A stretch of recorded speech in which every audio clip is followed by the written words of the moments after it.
গোৰেশ্বৰ নিজজাৰ গাঁৱৰ প্ৰতিবন্ধী বিদ্যালয়ত উপস্থিত বিটিআৰৰ কাৰ্যবাহী সদস্য ৰণেন্দ্ৰ নাৰ্জাৰী। বিদ্যালয়খনৰ শাৰীৰিকভাৱে সক্ষম ছাত্ৰ-ছাত্ৰীৰ সহায়ক হোৱাকৈ 1 লাখ টকা আৰ্থিক অনুদান প্ৰদান। পৰিচালনা সমিতিৰ বিষয়ববীয়া আৰু ছাত্ৰ-ছাত্ৰীৰ উপস্থিতিত 1 লাখ টকাৰ চেক প্ৰদান কৰে ইএম ৰণেন্দ্ৰ নাৰ্জাৰীয়ে। বিটিআৰৰ প্ৰথমখন প্ৰতিবন্ধী বিদ্যালয়ত আৰ্থিক অনুদান আগবঢ়াই গৌৰৱান্বিত বুলি সদৰি কৰে তেওঁ। লগতে বিটিআৰৰ চৰকাৰে সকলো দিশতে সহায় সহযোগিতা আগবঢ়াব বুলি জানিব দিয়ে।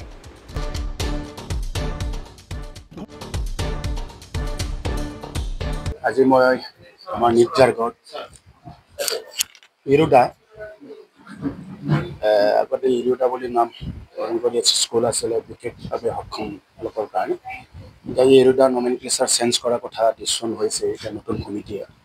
মই আশা কৰিছোঁ প্ৰথমে নতুন কমিটি যাতে ইৰোডাৰ পৰা যি নমেনক্লেচাৰ চেঞ্জ কৰিব নাম সলনি কৰিব, যাতে আমাৰ এই অঞ্চলৰ ৰাইজৰ সকলোৰে মতামত লৈ নামটো চেঞ্জ কৰিব। আজি মই বিশেষভাৱে সক্ষম এই স্কুলত আহি এটা কথা দিছিলোঁ যে মই কথা ৰাখিবৰ কাৰণে আজি আহিছোঁ। তো বিশেষভাৱে সক্ষম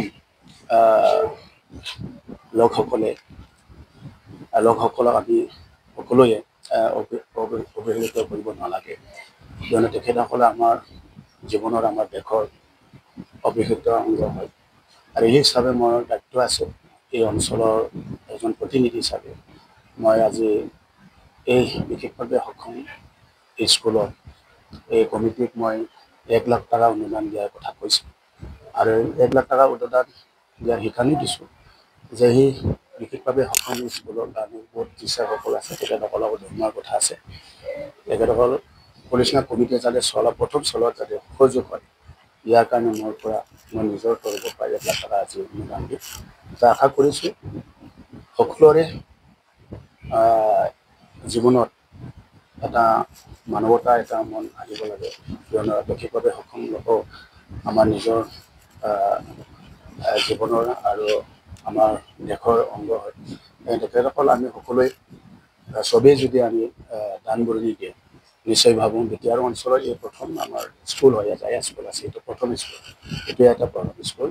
আৰু এই স্কুলটোত মই আশা কৰিছোঁ যিসকল পৰিয়ালৰ এনেকুৱা বিশেষভাৱে অক্ষম পৰিয়ালৰ দুখত আছে, তেখেতসকলে নিজৰ জীৱনত জীয়াই থকাৰ যিখিনি দুখ আছিল সেই দুখৰ ফলত মুক্ত হ'ব, কিয়নো তেখেতসকলো সকলোৱে মানুহ হয়। যি পৰিয়ালৰ বিশেষভাৱে সক্ষম ল'ৰা ছোৱালী আছে তেখেতৰ জীৱনতো আমি সুখ অনাৰ কাৰণে আমি ভাল মানুহে আমি চিন্তা কৰাটো দৰকাৰ। সেই হিচাপে ইয়াত প্ৰথমে যিসকল মহান ব্যক্তিসকলে এই ইৰোডাটো জন্ম দিলে, মই প্ৰথমে তেখেতসকলক ধন্যবাদ দিছোঁ। তেখেতসকলে জন্ম দিয়াৰ কাৰণে আমি আজি নিজৰ জীৱনত চিন্তা কৰা মানৱতা এটা দেখাব পাৰিছোঁ। আৰু সেইভাৱে প্ৰথম জন্ম দিয়া মহান ব্যক্তিসকলক ধন্যবাদ দিছোঁ। আশা কৰিছোঁ এতিয়া নতুন কমিটি গঠন হৈছে, এই নতুন কমিটি গঠন হোৱা এই কমিটিৰ দ্বাৰা ইৰোডাৰ যে নমেনক্লেচাৰ চেঞ্জ হৈছে নামকৰণীয় স্কুলটো আৰম্ভ হ'ব। আৰু অলৰেডি স্কুলটো হৈ আছে।